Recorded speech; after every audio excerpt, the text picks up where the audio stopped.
Filipenses 4, versículo 6, diz assim: Não andem ansiosos por coisa alguma, mas em tudo pela oração e súplicas e com ação de graças apresentem seus pedidos a Deus, e a paz de Deus, que excede todo entendimento, guardará o coração e a mente de vocês em Cristo Jesus. Vamos avançar para o versículo 9. E o Deus da paz estará com vocês. Deus, em nome de Jesus, Pai, essa é a Tua palavra. Espírito Santo, fale conosco. Se manifeste neste lugar, trate as nossas vidas, os nossos corações. Deus, eu não conheço a vida e a história das pessoas que estão aqui, mas o Senhor conhece, o Senhor sabe, e eu creio, Deus, que o Senhor tem algo para fazer conosco neste lugar, Deus. É isso que nós te pedimos, Deus, em nome de Jesus. Amém. Amém? Estão vivos aí, gente? Cutuca a pessoa que está do seu lado aí, dá um salve. Passa álcool gel nela, fala, Deus te abençoe. Bom, gente, eu queria começar falando algo para vocês que ainda não tem muito a ver com o que vamos falar na pregação, mas eu tenho uma informação para dar para vocês. Deus, Ele vive em perfeita paz. A Bíblia fala que o Deus da paz estará com vocês. Isso significa que Deus, Ele é um ser que Ele vive em perfeita paz. Ele, Deus, a sua pessoa, Ele vive em plena paz. Mas assim, as coisas aconteceram na história da humanidade. Deus, Ele vai lá, cria Adão, cria Eva, tal, os levanta do pó, sopra o espírito de vida neles, e aí eles pecam. E aí a maioria de nós, quando cria um plano, um projeto, e aquele projeto dá errado logo no começo, como que nós ficaríamos? Desesperados. Ih, alguma coisa aconteceu. Mas isso não deixou Deus surpreso. Na verdade, nada do que acontece na terra, em cima dela ou embaixo dela, tira a paz de Deus. Porque Deus, Ele vive em paz. E, gente, outra coisa que eu preciso falar para vocês é, Deus, Ele é feliz. Deus, Ele é plenamente feliz. Às vezes a gente tem a imagem de um Deus que está lá no céu, um ser com uma barba branca, bem grande, com um raio na mão, pronto para atacar em você. Mas essa não é a imagem de Deus que nós devemos ter, porque Deus, Ele é feliz, Ele é extremamente feliz. A Bíblia fala que a alegria do Senhor é a nossa força. Deus, Ele é alegre, Ele é feliz, Ele sorri, Ele está fazendo isso constantemente. Mas, Rafael, por quê? Por que Deus é tão feliz? Qual é o real motivo da alegria de Deus? A plenitude de Deus parte de um lugar, e esse lugar se chama relacionamento. Deus, Ele vive um relacionamento constante desde a criação dos séculos. É difícil a gente entender que Deus é um ser eterno, Ele sempre existiu. Mas desde lá, quando não existia nada, quando era só Ele, tanto Ele, Deus Pai, quanto Deus Filho e Espírito Santo estavam ali, e desde o princípio do século sempre houve um relacionamento, sempre houve uma amizade, companheirismo, parceria, sempre. E é engraçado nós tentarmos entender que Pai, Filho e Espírito Santo estão centrados um no outro. E por estarem centrados um no outro, eles adoram um ao outro, eles servem um ao outro, eles estão constantemente servindo, adorando, trabalhando em função um do outro. É um relacionamento dinâmico. Às vezes a gente tem a impressão de que Deus está lá, paradão, fazendo nada. Mas somente o relacionamento que Ele tem consigo, que no caso é a Trindade, já é algo dinâmico, é algo que está em movimento. É um amor ali expresso um pelo outro, constantemente, em movimento. Está aí o nome da nossa igreja, fica o jabá, amor em movimento. É o relacionamento de Deus que está ali constantemente acontecendo. Pai, Filho, Espírito Santo. Pai, Filho, Espírito Santo. Por isso Ele é profundamente feliz. Porque imagina só, você encontra uma pessoa, você hoje na sua vida, você é solteiro, você encontra uma pessoa, você ama essa pessoa. E aí, a ponto de você fazer qualquer coisa por ela. E aí você descobre que essa pessoa faria exatamente o mesmo por você. Gente, isso não te deixa feliz? Sim ou não? Eu não sei vocês, mas quando eu me apaixonei pela Kátia, eu via borboletas todo dia. Me apaixonei por ela, me declarei para ela, ela se declarou para mim, porque a gente se declara esperando alguma coisa, né? Ah, eu te amo. Aí a pessoa responde, você é legal. Bonito seu tênis. Aí você fica mal, né? Mas aí ao me declarar para ela, ela se declarou de volta. E aí eu me tornei o homem mais feliz do mundo. Caçava borboletas. Oh, que alegria. Estou apaixonado. Não é assim? Quando nós vivemos uma paixão, nós somos felizes. E da onde vem a nossa alegria? Não sei. Nós somos completos, nós somos satisfeitos. Está lá, a gente é feliz. Gente, Deus vive um relacionamento constante que o torna feliz. Deus não precisa da adoração dos anjos para ser feliz. Deus não precisa da sua adoração para ser feliz. Deus não precisa de nada. Ele é. É importante entendermos isso. E aí eu estava lendo um autor muito interessante. O nome dele é o C.S. Lewis. Para quem não sabe, é um dos maiores escritores do mundo. E ele é cristão. E ele diz assim: Deus, ele é infinitamente feliz. E se é verdade que este mundo foi criado por esse Deus triuno, então a suprema realidade, a realidade de Deus, é uma dança. É uma dança, porque é dinâmico, porque tem harmonia, porque estão sincronizados, porque é lindo. Então, a única palavra que C.S. Lewis conseguiu definir o relacionamento de Deus e a alegria de Deus é numa dança. Eu sei que tem gente que não gosta muito de dançar, eu sou péssimo, odeio dançar. Mas quando a gente vê alguém bom dançando, não é algo lindo, que você fica, nossa, olha que coisa linda, um balé, que você fala, olha, não estou entendendo nada. Mas isso aí é maravilhoso. Eu fui para a Argentina no começo desse ano e a gente foi num tango. Gente, eu não faço ideia o que seja um tango, se é bonito, se é feio, se é bom, se é ruim. E aí eu sentei lá, e aí começou a tocar aquelas músicas, a música argentina ela é muito melancólica, né? Mas a dança era tão bonita, aqueles carinha lá, pensa nos argentinos bonitos, cara. Eu ficava, amor, olha esse cara, mano, como ele é bonito. Indignado, que os caras eram muito bonitos. E aí os argentinos lá dançando, tal, as argentinas e tal. E aí começou a escorrer uma lagriminha aqui do lado. Eu falei, oxe, tô chorando por causa de um tango. Mas é uma dança maravilhosa, porque existe harmonia, sincronismo. E isso nos traz felicidade. A dança que Deus faz constantemente em seu relacionamento o traz alegria e felicidade.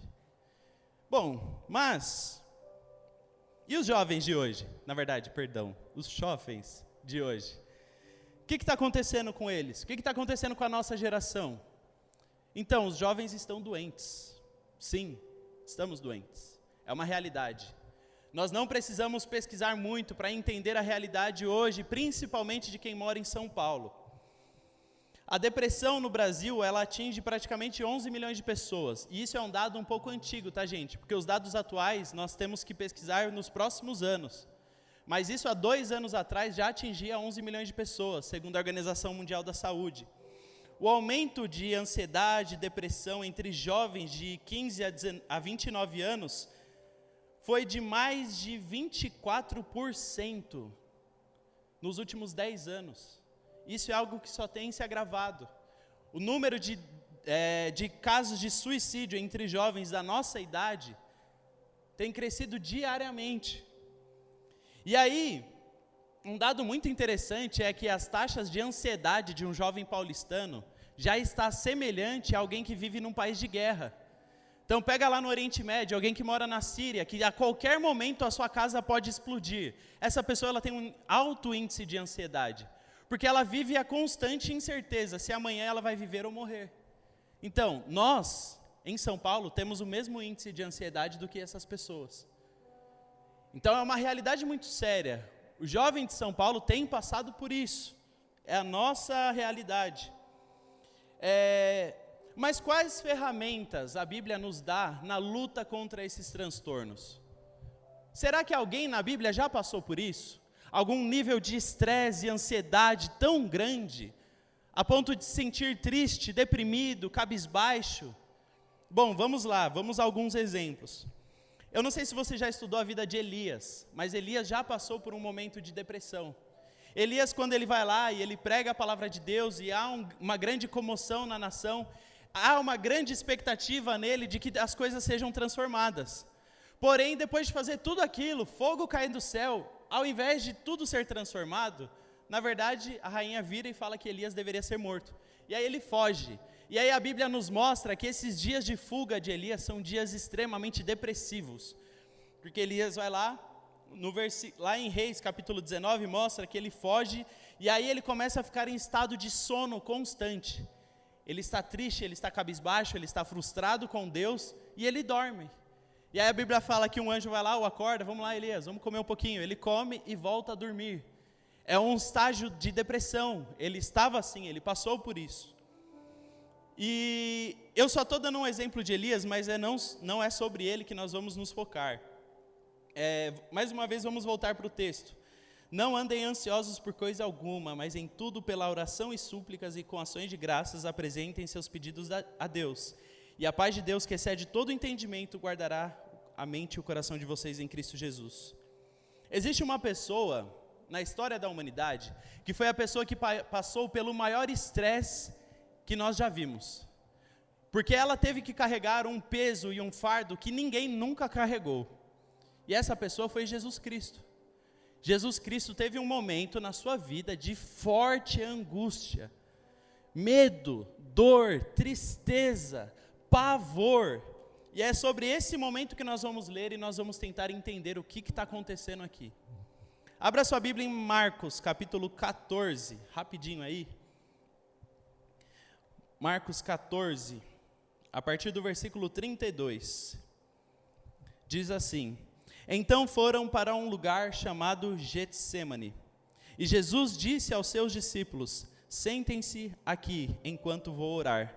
Levou consigo Pedro, Tiago, João, e começou a ficar aflito e angustiado, e lhes disse: A minha alma está profundamente triste, numa tristeza mortal. Fiquem aqui e vigiem. Indo pouco mais adiante, prostrou-se e orava para que, se possível, fosse afastada daquela hora. E dizia: Abba, Pai, tudo te é possível, afasta de mim esse cálice, contudo, não seja o que eu quero, mas sim o que tu queres. Jesus viveu uma das piores agonias que um homem jamais poderia viver. Ninguém passou pelo que Jesus passou. Ninguém sofreu a dor que Jesus sofreu naquele momento. Foi algo muito profundo. Mas já eu vou falar um pouco mais sobre o motivo dessa dor. Primeiramente, vamos nos focar aqui em quais foram as reações de Jesus no momento de dor. Como ele reagiu. Jesus Cristo, ele nos ensina até mesmo no seu pior momento. Em todos os passos que Jesus deu na terra, nós podemos aprender com seus exemplos. Então ali, ele estava profundamente angustiado. Qual foi a primeira decisão de Jesus? Ir orar. Ir orar. Se fechar num lugar e começar a orar e buscar a Deus. Gente, entendam uma coisa. A nossa geração está se esquecendo do poder da oração. Desculpa a gente falar isso. Eu sei que é duro, mas jovem de hoje em dia não ora, não ora. O jovem de hoje em dia esqueceu o poder da oração, esqueceu do poder do secreto, do lugar onde só está você e Deus, o lugar onde não tem mais ninguém te olhando, ninguém mais te enxergando. Nós nos esquecemos disso. E sabe, eu costumo sempre falar para a galera, gente, tudo que nós vamos fazer, nós vamos crescer, nós vamos avançar, nós vamos progredir, mas vamos aprender também com o exemplo dos nossos pais. Irmão, eu não sei vocês, mas os meus pais, olha, eles oravam. Minha mãe até hoje, a mulher de oração. Eu canso de ter exemplos na minha memória, quando eu saía, acordava de madrugada, ia tomar uma água na cozinha, minha mãe estava onde? De joelhos na sala, orando. Cansei de várias e várias noites eu estar dormindo no meu quarto, e eu acordar um pouquinho assim assustado, porque a minha mãe estava em cima de mim, orando por mim. Orando, intercedendo, repreendendo, fazendo um monte de coisa lá. Eita, pá, tá. Daqui a pouco vinha a unção, começava a profetizar, rodava, era uma benção. E minha mãe, a irmãzinha do coque, sabe? Usa saia, é minha mãe. Essa semana eu fui lá em casa, e aí estava muito frio essa semana, e ela veio de calça, né, pra sala. Eu olhei, Aparecida? Que isso, irmã? De calça? Tá liberado? E esse pecado aí? Ela, falar pro pastor, viu? Tava de pijaminha. Só que, irmãos, os nossos pais oraram muito. Eu ia, quando eu era criança, para as vigílias lá com meu pai e com a minha mãe, era das 11 da noite até as 5 da manhã, só oração, sem música, sem entretenimento, sem nada. Era só oração. E eles ficavam lá orando, incessantemente. É claro que hoje nós podemos fazer coisas que nos ajudam a elevar o nosso espírito a Deus, orar, colocar uma música e tal. Mas, gente, existia uma disciplina e uma resistência naqueles homens para orar que é sacanagem. Meu pai orava muito, minha mãe ora muito. Então nós precisamos aprender com o exemplo deles e nós precisamos orar, nós precisamos resolver os conflitos da nossa vida em oração. O exemplo do monte para mim é perfeito. Está lá os discípulos tentando expulsar demônio. Sai demônio, arreda Satanás. E nada, demônio lá brincando com a cara deles. Demônio, sai agora, é agora demônio, você vai sair. Deve ter pegado um pedaço de pau, deve ter tentado tudo, deu pirueta, bateu o pé no chão, pulou e nada do demônio sair. Jesus estava onde, irmãos? Orando. Jesus desce do monte, faz assim, demônio, sai, saiu. Sabe por quê? Porque os discípulos gastavam tempo tentando resolver problemas, enquanto Jesus gastava tempo orando. E aí quando nós gastamos tempo orando, os problemas se resolvem assim. É esse o segredo na nossa vida. Nós devemos depositar o nosso tempo em oração, porque lá está a solução dos nossos problemas. É no nosso lugar íntimo com Deus, é na nossa comunhão profunda com Deus. Gente, quantas madrugadas eu já não passei orando com Deus, chorando, esperneando, sozinho no meu canto, sem ninguém ver. E ali Deus me dava sonhos, Deus enchia o meu coração, Deus me dava esperança, Deus restaurava a minha coragem de avançar, de prosseguir, de continuar vivendo. É no lugar de oração onde Deus reconstrói a nossa história. É lá. E nós devemos aprender com Jesus. No momento mais aflito da sua vida, Ele somente precisava orar. Ele somente precisava do secreto. Aonde é o seu secreto? Será que você está tentando resolver o problema de todo jeito, para depois ir orar? Quando deveria ser ao contrário. Primeiro a gente vai orar. E aí, gente, confia em mim, os problemas vão se resolver. As coisas vão tomar um rumo. Porque o secreto é o lugar onde Deus nos trata, nos molda e nos transforma. É o lugar onde a nossa aflição, a nossa angústia, que está altíssima, que está gritando, o que será do amanhã? Você perdeu o emprego, o coronavírus ferrou com tudo, ferrou com a sua empresa, ferrou com seus projetos, o que vai ser do próximo dia?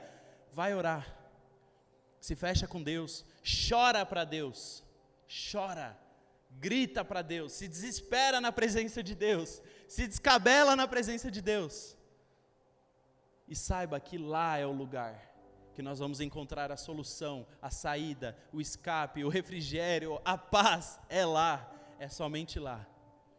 Então, olha o exemplo que Jesus nos dá. Ele era filho de Deus, e mesmo assim, ele foi orar. Sabe o segundo exemplo que Jesus Cristo nos dá? Não se isole. Jesus Cristo era o filho de Deus, o homem mais importante que já existiu, sem pecado, sem nada. A Bíblia fala que quando ele foi orar, levou consigo Pedro, Tiago e João, e começou a ficar aflito e angustiado, e lhes disse: a minha alma está profundamente triste, numa tristeza mortal. Jesus Cristo não só pediu ajuda de pessoas, foi acompanhado por pessoas, mas também ele se abriu com pessoas. Gente, vocês estão entendendo que o Rei do Universo precisou se abrir? Precisou contar dos seus problemas? Precisou abrir o que estava no seu coração? Por que você acha que você tem que ficar trancado aí? Esse segredo, esse trauma, esse problema, por que você acha que isso daí tem que ficar trancafiado dentro de você? E ninguém tem acesso? Nós precisamos nos abrir. Isso é importante. Hoje, dentro da igreja, as pessoas criaram conceitos que isolam as pessoas.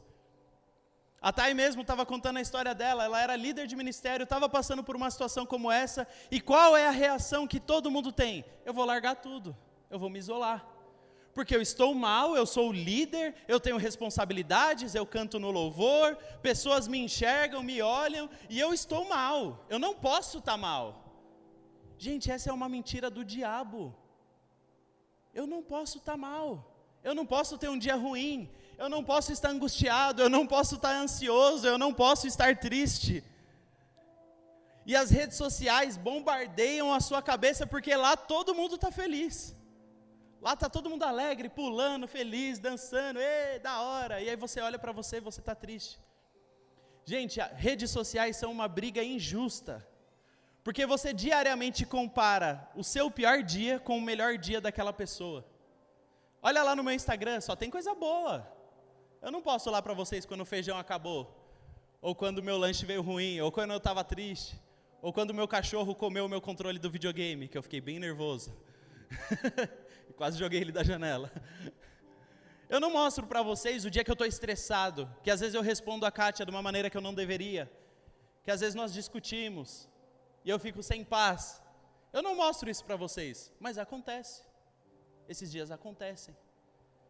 E aí, ao olhar a rede social de uma pessoa dessa, você fala, olha lá a vida da pessoa, viaja, curte. Não parece que todo mundo viaja toda hora?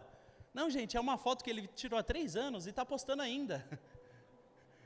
É isso, esse é o segredo. Que quando você viaja, você tira um monte, tá. Aí fica guardadinho. Um dia você vai postando, de cada vez, tal. Não compare o melhor dia das pessoas com o seu dia atual. Porque as redes sociais são uma mentira. Não se compare com ela. Não crie a sua ansiedade pautada nisso. Pautado na realidade das outras pessoas. Não. Está precisando de ajuda? Pede ajuda. Está precisando de socorro? Pede socorro. A igreja é o ambiente, o lugar onde as pessoas precisam entender que aqui é socorro. E aí quando a pessoa está na igreja, serviu na igreja durante anos, e aí está mal, aí ela sai, se isola, se fecha, não quer conversar com ninguém. Não, este é o momento de você vir, se abrir o seu coração, pedir socorro, chorar na frente das pessoas, falar, eu estou precisando de ajuda. E nós vamos ajudar, nós vamos caminhar juntos. É este o lugar, é este o ambiente onde as nossas vidas são transformadas. Nós precisamos sim da ajuda, do companheirismo. É extremamente importante. E outra, escolha as pessoas certas para pedir ajuda. Porque aí tem uns irmãozinhos que sabem aonde vai procurar ajuda. Tá mal, tá triste, vai lá e procura ajuda no amigo dele que é pior que ele. Vai dar ruim, irmão. É lógico que vai dar ruim. O irmãozinho lá não aguenta nem as próprias pernas dele, você vai pedir ajuda? Não vai ter o que te ajudar. Você sabe quais são as pessoas que vão ter uma palavra de Deus para te ajudar, você sabe. Às vezes não é o que você quer ouvir, mas é de Deus. E eu prefiro ouvir algo que eu não queira que seja de Deus, do que um carinho no meu ouvido que seja do diabo. Que o diabo gosta de dar carinho. Nós precisamos de ajuda. Nós precisamos ser vulneráveis, foi o que a Thay acabou de falar. A gente precisa aceitar, eu sou vulnerável. Eu sou falho. Eu não sou um Superman. E na verdade ninguém é, nem um pastor, nem uma autoridade espiritual. Às vezes a gente coloca essas pessoas numa posição de que ninguém erra. Não, porque o pastor Gui nunca erra. Não, porque quem é líder nunca erra, nunca é vulnerável, nunca está triste, nunca está mal. Gente, ele está ali, pergunta para ele se ele nunca sentiu vontade de desistir, se ele nunca ficou triste, se ele nunca ficou às vezes ansioso, se às vezes as coisas não fugiram do seu controle e ele ficou desesperado, meu Deus, o que vai ser? E todos nós precisamos caminhar com pessoas que nos suportam nos dias que nós estamos mal, estamos doentes, precisamos de suporte, precisamos de ajuda. Escolha as pessoas certas. E aí, tem uma dúvida que fica no ar. Por que Jesus estava tão aflito? Lembra que eu falei isso para vocês agora há pouco? Por que ele estava tão angustiado? Por que Jesus estava tão triste? Olha, gente, entenda uma coisa. Jesus estava tão aflito naquele momento porque ele tinha que beber um cálice. Ele já tinha falado sobre isso com os seus discípulos. Jesus precisava tomar um cálice. E era um cálice que ninguém mais poderia beber. Que cálice é esse, Rafael? Me explica. Era o cálice da ira de Deus contra a humanidade. Rafael, você está falando então que Deus se ira? Opa, muito. E às vezes é difícil as pessoas interpretarem o que é a ira de Deus. Eu conheço muita gente que não aceita essa ideia, que Deus é um Deus que se ira, que Deus é um Deus que fica bravo, fica nervoso. Não, sim, Deus se ira. Isso acontece. É só nós entendermos algo muito simples. Deus, Ele ama apaixonadamente. Se eu amo, eu me iro. É uma reação. Por exemplo, eu amo crianças. Então, eu odeio o abuso infantil. Com toda a ira que existe dentro de mim. E ao enxergar uma situação dessa, dentro de mim surge ira. A Bíblia fala, ireis, mas não pequeis. Mas irar-se não é pecado. Irar-se com o que é justiça não é pecado. E Deus se ira. E Deus se irou através da história porque nós pecamos. Muitas vezes nós pecamos. E aí, alguém precisava tomar o cálice da ira de Deus. Alguém precisava beber esse cálice. E gente, eu e você, a gente não ia conseguir suportar isso aí não. Se cai a ira de Deus sobre mim e sobre a sua vida, já era. Eu não sei o que às vezes os irmãos têm ideia de falar, Deus, pesa a mão, cai a ira sobre a pessoa. Irmão, não ora essas coisas não, você não tem ideia do que você está falando. Que pesa a mão o quê? Deus, tenha misericórdia dele e de mim. Então, Jesus Cristo precisou tomar uma decisão. Ele estava no céu, ele estava em comunhão com Deus, e ele precisou vir à terra tomar do cálice da ira de Deus. Jesus que estava sempre conectado com Deus, desde a criação dos séculos, e agora, por um momento, ele seria rejeitado por Deus. Vocês conseguem imaginar isso? Jesus que estava lá constantemente, eu falei para vocês, em sintonia com Deus, em sincronismo com Deus, constantemente lá, participando daquele movimento, a partir de agora ele será rejeitado. Será. Isso vai acontecer. E na verdade isso está prestes a acontecer. E por isso Jesus Cristo fica tão angustiado, porque Deus, a partir de agora, não vai mais retribuir para ele amor, graça, perdão, carinho, não vai mais. Jesus, por um momento na história da humanidade, não vai mais provar de graça, amor, bondade constante. Jesus Cristo vai ver a ira de Deus, vai conhecer a ira de Deus. Jesus, ele não estava com medo no Getsêmani, da cruz, dos cravos, da coroa de espinhos, de ser açoitado. Não, não era esse o pavor de Jesus. O pavor de Jesus era se desconectar com Deus, era se afastar de Deus. Era nem que seja por um instante, não estar mais nessa conexão plena. Porque entenda uma coisa, quando nós estamos fora da conexão plena, o medo vem, a ansiedade vem, o desespero vem, a tristeza vem, e Jesus Cristo provou isso na terra.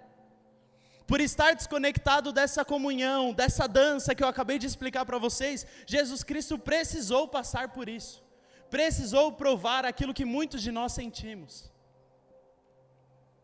Jesus Cristo ficará fora da dança. Estava para acontecer. E por isso ele estava tão triste. E por isso ele estava tão angustiado. E por isso ele estava com tanto medo. Gente, nós que estamos passando por momentos como esse, em algum momento nós estamos levemente desconectados da sincronia do amor de Deus. Em algum momento. Sabe por quê? Porque na dança do relacionamento perfeito, não há insegurança. Na dança do relacionamento perfeito, não há medo, não há vergonha, não há julgamento. E ele precisou sair dessa dança por um instante. Sabe para quê? Para trazer eu e você para dentro dela. Estava tendo aqui uma roda. Estava Deus Pai, Filho e Espírito Santo. E eles estavam lá em plena harmonia. Jesus Cristo precisou por um instante se desconectar daquilo que estava acontecendo. Se desconectar daquela dança que estava acontecendo. Sabe para quê? Para te trazer para dentro dela. Olha, eu estou me afastando disso que é perfeito, que é amor, que é graça, que é confiança, que é bondade, que é esperança. Eu vou me desconectar disso aqui por um instante, porque eu quero trazer outras pessoas comigo, porque eu quero trazer outras pessoas para dentro, para perto, para que elas possam sentir o mesmo amor, a mesma graça, a mesma confiança, a mesma segurança, a mesma bondade, a mesma paz, o mesmo coração, para que elas possam dançar junto com Deus e o Espírito Santo. Foi para isso que Jesus Cristo precisou se afastar. Foi para isso que ele precisou sofrer. Foi por isso que ele precisou por um instante se desconectar, para que ele pudesse te conectar a eles, para que ele pudesse te aproximar deles. Gente, entenda uma coisa: Jesus Cristo precisou ficar ansioso e angustiado para que você tivesse paz. Jesus Cristo precisou chorar para que você tivesse alegria. Jesus Cristo precisou morrer para que hoje você tenha vida e vida em abundância. E sabe o que ele te convida hoje a fazer? A participar da sua dança. A participar da comunhão perfeita e plena com Ele. Aonde existe relacionamento perfeito, não há lugar para o medo. Aonde existe o relacionamento perfeito, não há lugar para a ansiedade. Porque ela pode até vir, mas existe algo que acontece. A paz de Deus, que excede todo o entendimento, guardará o coração e a mente de vocês em Cristo Jesus. Essa palavra guardará, no original, significa guarda militar. É um guarda com uma arma que vai ficar na porta do seu coração. Essa é a paz de Deus. E toda vez que a ansiedade vier, o guarda vai estar lá na porta e vai falar: quem é você? Ah, eu sou ansiedade. Estou indo aí para entrar no coração do fulano. Não, aqui você não entra. Porque a paz de Deus guarda esse coração. Porque a dança do céu, do relacionamento do céu, guarda o seu coração. Porque o relacionamento perfeito com o Pai guarda o seu coração. E não tem lugar para entrar. Não tem lugar para a ansiedade entrar. Não tem lugar para o medo entrar. O medo vem felizão, corajoso. Vou entrar no coração dessa pessoa. Vou destruir os sonhos dessa pessoa. Vou destruir a história dessa pessoa. Mas a paz de Deus, que excede todo entendimento, guardará. Guarda lá na porta e vai ficar lá olhando: quem é você, medo? Quem é você? Ah não, vim para entrar. Não, você não está convidado para a festa. A guarda está aqui. A paz de Deus, que excede todo entendimento, que excede o entendimento da humanidade, que excede o entendimento da história, está guardando esse coração. E você não tem lugar. Você não faz parte. Você não foi convidado para a festa. Filipenses 4:4 diz assim, um pouquinho antes: alegrem-se sempre no Senhor. Novamente direi: alegrem-se, porque a paz de Deus, que excede em todo entendimento, é o que vai nos proteger, é o que vai nos guardar. E sabe o que vai estar rolando dentro do seu coração? Uma dança de harmonia plena e perfeita entre Pai, Filho e Espírito Santo. E você é convidado a fazer parte. Ah, Rafael, mas você não falou como que eu vou vencer a ansiedade. Falei sim. Você vai vencer a sua ansiedade participando de uma dança. Rafael, você não falou para mim como que eu vou vencer o meu medo. Falei sim. Você vai vencer o seu medo participando de uma dança. Uma dança de plena confiança, amor, cuidado, carinho, zelo, paixão, um pelo outro. E nós estaremos conectados com Ele. E nós seremos amados por Ele. E Ele vai te amar com um coração que derramou naquela cruz o seu sangue. E Ele vai fazer tudo isso por você. Venha dançar com Ele. Venha participar dessa dança celestial, que não tem lugar para medo, não tem lugar para ansiedade, não tem lugar para choro, não tem lugar para dor. Nós passaremos por dias maus, sim, a Bíblia nos fala isso. No mundo tereis aflições, mas tende bom ânimo, porque eu venci o mundo, eu venci o mundo, eu venci o medo, eu venci a ansiedade, eu venci a dor, eu venci a aflição, e hoje você pode vencer, e hoje você pode vencer com as armas dEle. Oh! Reflita se você está vivendo em plena comunhão. Reflita se você está participando de um pleno relacionamento. Reflita se você faz parte deste movimento celestial, onde Pai, Filho e Espírito Santo vivem em plena harmonia, paixão, amor, graça, cuidado, carinho, serviço, zelo. Eles estão lá conectados. E hoje eles te convidam a fazer parte. Hoje Jesus Cristo te convida a fazer parte disso. Algo que vai transformar a sua história é viver o pleno relacionamento com Deus. Ah, Rafael, mas eu já vou para a igreja. Gente, não é a igreja que transforma nossas vidas. É viver o pleno relacionamento com Ele, é participar, é ser participante do corpo de Cristo, é ser participante da igreja de Cristo, é ser participante da mesa do Senhor, não somente aquilo que é dado aqui fisicamente, mas espiritualmente estar conectado com Ele. E essa paz vai exceder todo e qualquer entendimento. Essa paz vai te guardar. Essa paz vai te proteger. Essa paz será a sua segurança nos dias de maldade, nos dias de aflição. Espírito Santo de Deus, nós clamamos ao Senhor neste momento, Pai.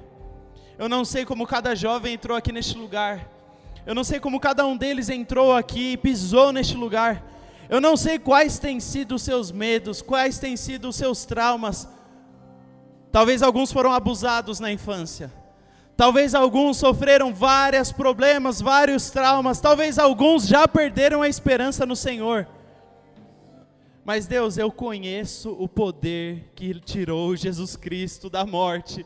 Eu conheço o poder do Espírito Santo, que derrotou as portas do inferno, que prevaleceu sobre a morte, que tomou a chave do inferno na mão. É este poder que está presente neste lugar. É esse poder que nos levanta nessa noite, nos põe de pé. É esse poder que transforma nossas histórias. O poder que tirou Jesus Cristo do túmulo. O poder que criou os céus e a terra está aqui neste lugar, e pode nos levantar, e pode nos restaurar, e pode nos dar paz, harmonia, sinceridade, união, companheirismo e uma dança eterna com o Pai, Filho e Espírito Santo em harmonia.